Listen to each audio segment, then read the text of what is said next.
There is a mystical place located in northern Wisconsin, a town where a team and a community have come together for over 75 years to share a special bond, rich in tradition, built on pride, fueled by a passion. We need everybody today. Every single person on this team. We got to kick some tail. It comes from the heart, baby. It comes from the heart. You want this in every time. This is what it's all about, guys.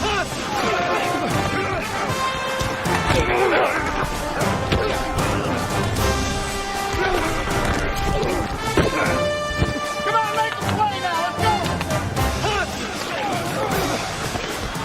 Back to pass, Steve Young swings it off to the left. Derek bubble ball. Pick it up. What a hit. I'm not sure who hit him, Jim. Wayne Simmons just jarred that ball loose. Newsom picked it up. What a deal for the Packers.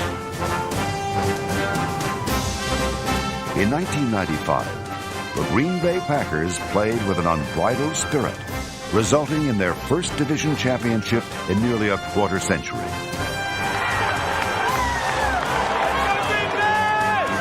Brett Favre, play action fake, a lot of time. Throws it to the end zone. Touchdown, Chimera. And the Packers have taken a 3-touchdown lead. Everybody now, we're just starting, okay? We're just starting. I don't want, now listen, I know you're happy. I'm happy about catching balls and things like that. But I don't want any demonstrations. Don't fire them up. Okay, I don't want the crowd in. But make your plays and get back to the huddle. Let's go, baby. Play with emotion. Head coach Mike Holmgren's Packers seized the moment in the playoffs, dethroning the defending Super Bowl champion 49ers, earning the right to play in the NFC Championship game for the first time in 28 years. Can hear a pin drop in this stadium, Jeff. This team is red hot. That was a great football team you played, and you won. On the road. Okay? Now, hey, is our work done? No. It's not done. It's not done. And there's only one way to play football. How is it? Led by quarterback Brett Favre, the Packers played with a heightened togetherness and a sense of purpose in 1995. Got a man upfield. Wide open. Brooks in the 40. 35-30. He's going to go. Rolls on the run, fires upfield. Touchdown! Holy cow! Pumps now throws it to the end zone. Touchdown! Over the middle to Brooks. Brooks has got a race now. He's at midfield, caught from behind. He might go. He's at midfield.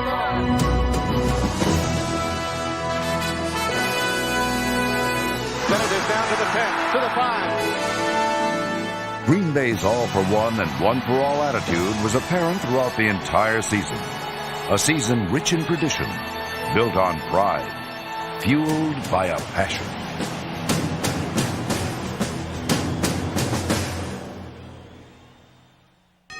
Week 2's contest in Chicago unveiled Green Bay's potent offense. Back goes Favre, looking, dancing around to the corner. Wide open. Robert Brooks on a beautiful throw by Brett Favre. On a bootleg to the right. Now he's still on the run. Fires the ball upfield. It's caught. Touchdown for the Packers. Caught it into the end zone from Brett Favre. And you think Morgan doesn't like this? Brett Favre straight back in the pocket. He pumps now. Wants to go long. He's got him. A man wide open. Here it's caught at the 35, the 40, 45, 50. He's going to go for the touchdown. He's going to go. Robert Brooks will go 97 yards for the Green Bay Packers and a touchdown. It may officially be 98. Robert Brooks' 99-yard scoring reception was the first ever by a Packer receiver, tying an NFL record and helped ignite Green Bay's explosive defense.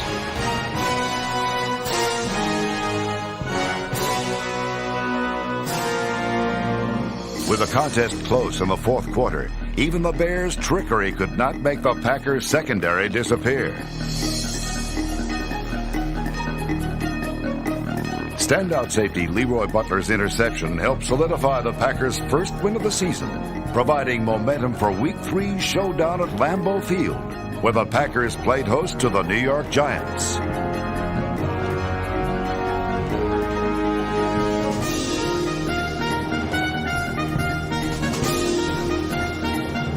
Here's Favre, straight back in the pocket. Great protection, goes down inside touchdown. There's Mark Ingram.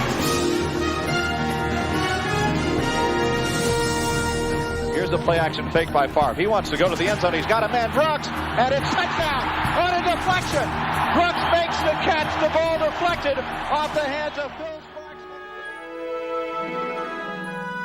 In Week 4, quarterback Brett Favre helped continue the Packers' winning ways, matching a league record with 2 or more touchdown passes in 12 straight games. Back goes Favre, rolling to the right, fires to the end zone, touchdown! And the Packers have scored. The Packers overwhelmed the Jacksonville Jaguars offensive unit, limiting the expansion squad to 0 first downs in the first half. Led by Reggie White, Sean Jones, John Yurkovich, Darius Holland, and Gabe Wilkins, the Packers finished Week 4 with the #1 defense in the NFL.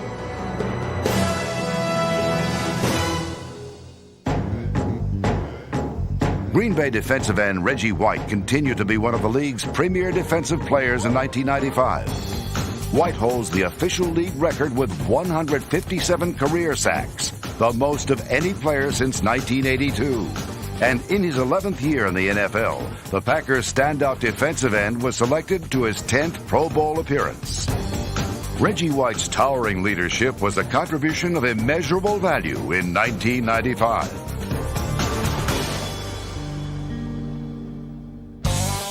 Fellow bookend number 96, Sean Jones, was a season-long force, leading all defensive linemen with 51 tackles in 1995.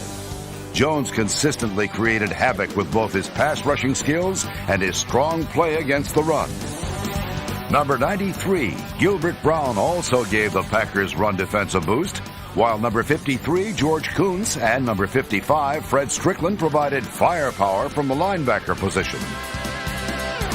Matt Lavati proved his worth late in the season as Green Bay's defense held opponents to 16.3 points per game in the final 6 contests of the regular season. Much of Green Bay's defensive success was a direct result of an aggressive, freewheeling secondary.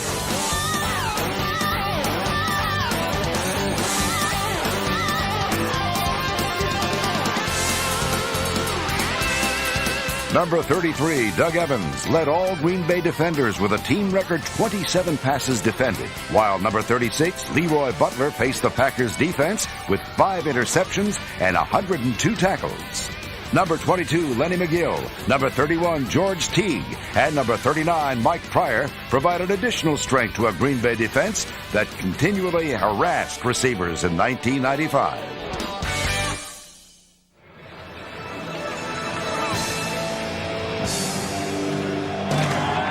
In Week 7, the Packers returned to a Lambeau Field capacity crowd to host their division rivals, the Detroit Lions. Hand off by Brett Favre, flips it off to the right side, touchdown, Dorsey 11. Quarterback Brett Favre had a memorable day, throwing for over 340 yards, while taking full advantage of his talented core of pass catchers that included running back Edgar Bennett. And when Favre wasn't passing the ball to Bennett, he was handing it to him. Try it again. Here's the handoff to Bennett. Edgar Bennett, touchdown! He gets the drive into the end zone and has the touchdown for the Packers. That was sweet because you're sitting there and you, Thanks, Joe. and you juked him and then went back. I'm like, Keep it up. You a trip, boy. tell you what it is. Let's get 2 sacks. I got to get 8.5 career. You got 151. All right.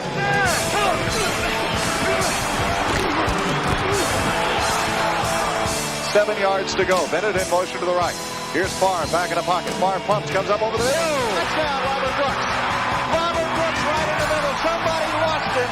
And Brett Favre has his 12th touchdown pass. Okay, great start against a great football team. And we needed every single one of you. And remember what we said prior to the game and what we're going to say all season long now. You keep your heads up, and you're proud to be a Green Bay Packer, and I'm proud to be your coach. In Week 8, the Packers welcomed the Minnesota Vikings and tight end acquisition Keith Jackson to Green Bay. Packers starting tight end Mark Shimura kicked off the welcoming party. On the run, fires upfield. Shimura. And in there, touchdown, Shimura. Here's Brett Favre, short drop, pumps, now looks, comes into the end zone. Touchdown, Charles Jordan. Here's a play-action fake up the middle. Touchdown. Thrown to Dorsey Levens, and the Packers have taken the lead in the ballgame. In motion goes Bennett to the right. Here's Brett Favre rolling to the right. Now looking, end zone. Touchdown. Caught out there by Edgar Bennett in the end zone, and the Packers take a 2-touchdown lead. Wow, I'll tell you, nice call, nice catch. Green Bay scored a total of 38 points against the Vikings to tally their 5th victory of the season. Waiting for the snap from center. Again, the Packers look like they're coming. Here they come, and here comes Reggie after one, and a good elbow. Ball to the end zone. Touchdown, the Packers. Right. John Jones. Moon fumbled it. Reggie knocked it away from him, and Sean Jones fell on it for a touchdown in the end zone, and the Packers score the easy one. The forecast was gloomy for Brett Favre, whose status was questionable prior to Week 11's matchup with the Chicago Bears. However, any questions regarding Favre's ability to perform were soon answered. Brooks at the 5. Touchdown. Robert Brooks. Here's the play action fake. They're going to throw it into the end zone to Levin's. Touchdown. Favre back in the pocket. Seems to be running all right. Screen play to Bennett. Bennett opened it to the 15 to the 10. To the 5. Touchdown, Green Bay. Edgar Bennett on the dive into the end zone. Win that play. You're a big man. You're a big boy now. That's way to play. First down at the Bear 44. Here's Favre on first down to throw it. Favre with an out pattern out there to Robert Brooks. It hung up. He got away. He's going to score, folks. And he goes in, and Robert Brooks with the ball hung up. Favre tied a club record, throwing for 5 touchdown passes. But it was up to the Packers' defense to ensure a Green Bay victory. Come on, Dave! Defense!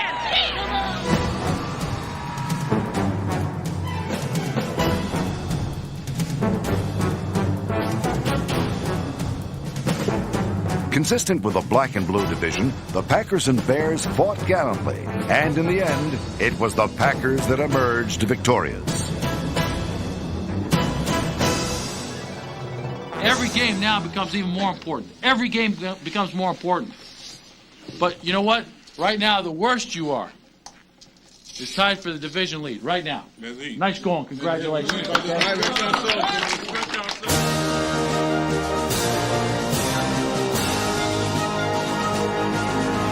In Week 12, the Packers helped themselves to sole possession of first place in the NFC's Central Division, thanks to the veteran leadership of Reggie White and all-pro triggerman Brett Favre. Here's a play-action fake. Favre steps inside that fake. Throws to Leonard. Catch. Here's Brett Favre. Play-action fake. Throws it off to the left side. It is a touchdown to Chamorro. Here's Favre rolling to the right. Favre looking. He's going to run it in. Touchdown, Brett Favre. Favre runs it into the right corner. And the Packers get a big score on the play. 1995 was a record-breaking season for quarterback Brett Favre. The maturing Pro Bowl quarterback threw for a club record 38 touchdowns and became the 3rd passer in team history to surpass 4,000 yards in a season while capturing the NFL's most valuable player honor. Favre rolls to that right side. He's open. Looks back to the left. Comes up over the middle. Touchdown, Brooks. Rolls to the right in trouble. Comes over the middle. Touchdown. Brett Favre on a 2nd and 5. A lot of time. Now it breaks down over the middle. There it is. Touchdown. Favre had the most 300-yard games in a season by a Packer quarterback and is now the 4th-ranked passer in NFL history. Touchdown for Brett Favre.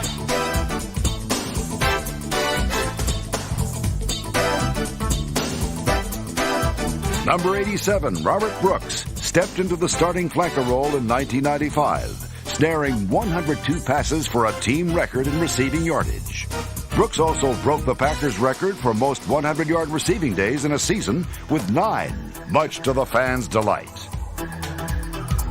Number 81, Anthony Morgan. Number 86, rookie Antonio Freeman. Number 85, Terry Mickens. And number 80, Charles Jordan were all valuable weapons in Mike Holmgren's arsenal of receivers.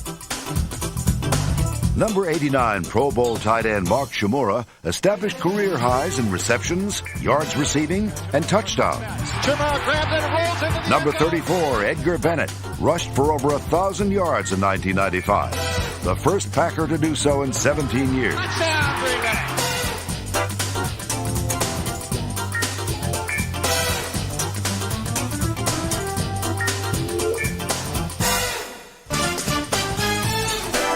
Bennett also snagged 61 receptions and moved into the Packers' all-time top 10 in rushing and receiving. Edgar Bennett on the dive into the end zone. Here's Brett Favre. Looks to the right, now looks left, now comes over the middle. Touchdown, Ingram. Comes up over the middle. Touchdown, Brooks. Brooks gave a circle route all the way around, and Favre has thrown a third touchdown pass of the day. In Week 13, the Packers routed the Tampa Bay Buccaneers, limiting Bucs running back Eric Rett to -1 yard rushing, as Green Bay's swarming defense helped the Packers register their 8th victory of the season, taking them one step closer to the playoffs.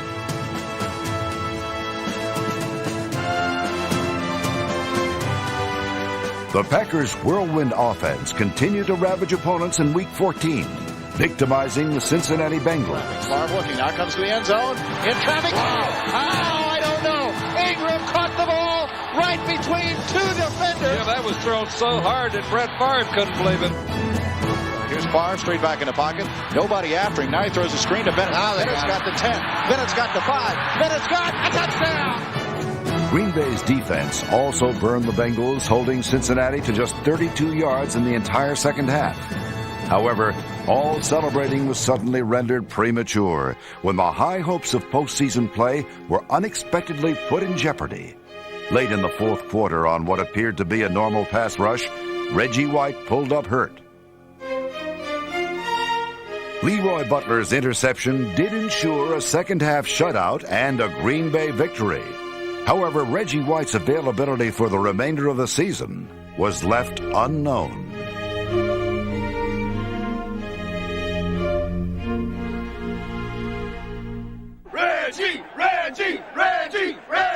The Packers' devout hopes of Reggie White's return came true in Week 16's walloping of the New Orleans Saints.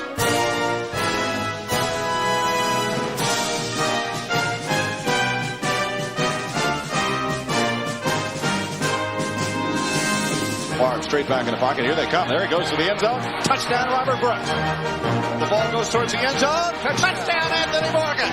A bullet by Brett Favre. Back to throw. Got some time. Going to the end zone. There's Robert Brooks. Touchdown easily. Robert Brooks just beat the corner on the right side and walked it into the end zone. Green Bay's victory clinched the wild card berth, setting up an opportunity to capture their first NFC Central Division title since 1972. Hey, congratulations on number 10. Thank you. You're welcome. We're in the playoffs, man. We're in the playoffs. Okay, but it's just one more step. Next week, we're going for the division. That's the next step. In a game that would see durable Harry Galbraith extend his starting streak to 100 straight games, the Packers returned to Lambeau Field with the NFC Central Division title on the line. From about the 3 and takes it into the end zone for the touchdown. And Brett rolling to the right. He's going to run it into the end zone. Oh, he threw it. Touchdown, Chicago. Arm on a 2nd and 5. A lot of time. Now it breaks down over the middle. There it is. Touchdown. Into the end zone. Robert Brooks again. And the Packers get a big score on a bullet thrown by Brett Favre. I don't know how you can get that open, Jim. In the game's final seconds, the NFC Central Division title would come down to one play. Their leading receiver. Boy, somebody's watching over us today. He was too wide open for Thickman's zone good. The Packers finished the season with an 11-5 record, their best season-end winning percentage since 1967, and their most wins since 1966. For the first time in 23 years, the Packers claim the crown of champions of their division.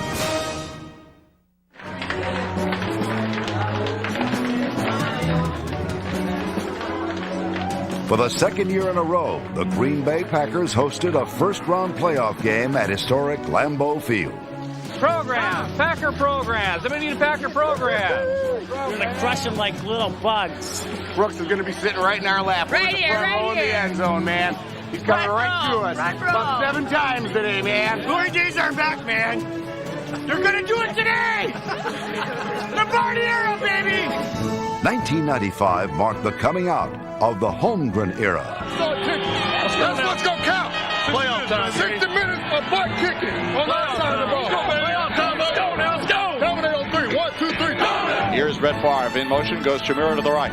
Favre looks, hands it up the middle. Edgar Bennett. Bennett's got it. Edgar Bennett He took it up the middle, and Edgar Bennett finds the end zone.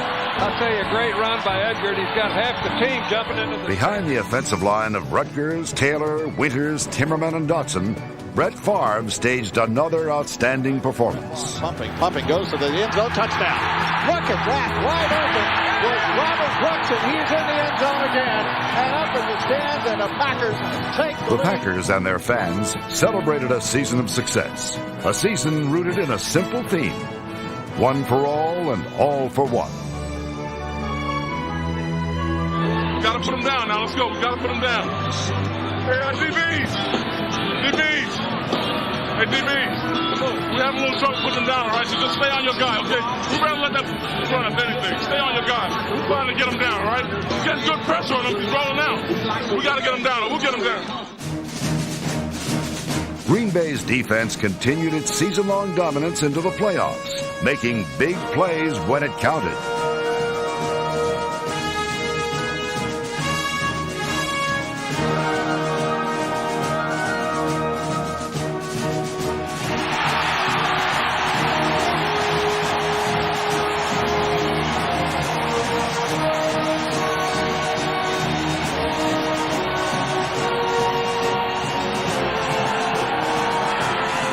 With Green Bay's defense firing on all cylinders, league MVP Brett Favre connected with Dorsey Levens for one of the All-Pro quarterback's 3 scoring strikes of the day.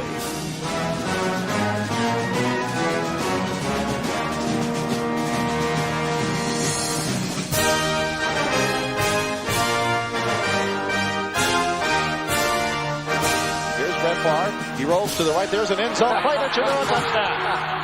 Packers punter Craig Henrick had a solid season, dumping 26 punts inside the 20-yard line for a Green Bay record, allowing fellow special teamers Wilson, Crawford, Thompson, and Jervey to pace the unit in tackles. Place kicker Chris Jackie became only the 3rd player in Packer history to score over 700 points in a career. Against Atlanta, Green Bay's special teams continued to perform at a heightened level of play. Good snap. Here's the kick by Dan Straczynski. And it is a high floater, and Antonio Freeman's going to catch it at the 25. Looks to the right, get the corner. He does. To the 30, 35, to the 40, 45, 50. Down the sideline. And maybe he's gone, folks. He's out in the open. And Antonio Freeman has a touchdown. And there are no flags out on the field. We knew it was going to happen, Jim. Just a matter of time. That time, Freeman, a great move at the sidelines, and once he was loose, you don't catch Freeman.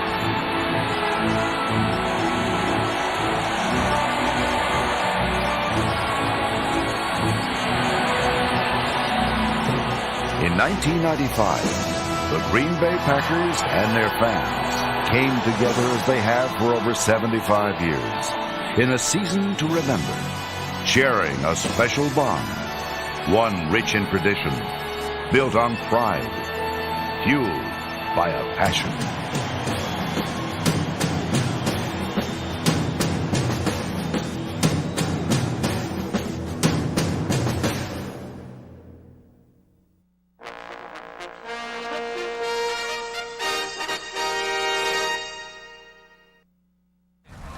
When the Packers hired Dan Devine in 1971, he faced the staggering task of rebuilding a crumbling dynasty while facing constant comparisons with the NFL's most revered coaching icon. And he had a tough job. He really did. I mean, would you want to come into that situation, you know, not too far behind Vince Lombardi? I mean, it was a very tough situation for him. And that first year, 4-8-2, oh, man. I mean, they were crying for Vince to come back from the grave. It was really tough. Those are big, big footsteps to follow. Devine's debut was a portent of troubling times to come. In his very first game, a Packer defeat, injury was added to insult during a freak sideline collision. Actually, the contact made wasn't very great at all. I guess I was just interested in the game, but I did realize, you know, I had a broken leg. I've been coping with things all my life, so this was just another little hurdle to climb over. But it was tough. Devine and the Pack hobbled through a rough maiden season. But in 1972, Green Bay stormed to the NFC Central Division title. Well, I remember we had a running game that was just second to none. We now had John Brockington, MacArthur Lane, a good offensive line, a pretty fair defense. We had a good club, and I think that's why we ran through the Central Division, and I mean literally ran through the Central Division. One of my most pleasant moments in my career as a coach was the '72 Packer team, and the team was almost like you'd say a college team in that it was young and very up about things. And played that way. I mean, we thought we'd come back the next year and just, whip tail, but we were 5-7-2 the next year, 73, went back down in the dumper. I mean, we got up to a good start, but it just didn't happen. I don't know what happened. We just fell apart again. We just fell apart. Amid increasingly hostile fan reaction, the slide continued in 1974. Even so, Devine still had his team in contention heading into December. We had to win one of our last 3 games of the season to be in the playoffs. And unfortunately, we lost all 3. One game in particular I remember was we were playing Philadelphia. Our offense is giving away 16 points, and I hadn't got on the field yet. Just something was out of place. I don't know exactly what it was. Maybe it was just some internal problems as far as the coaching staff may have been. I'm not sure, but I know at times I even thought possibly, like Watergate or something. There was something there that maybe we didn't all know about. What did become public was the tirade of abuse leveled not only at Devine, but at his wife and children as well. And the fans, they were brutal.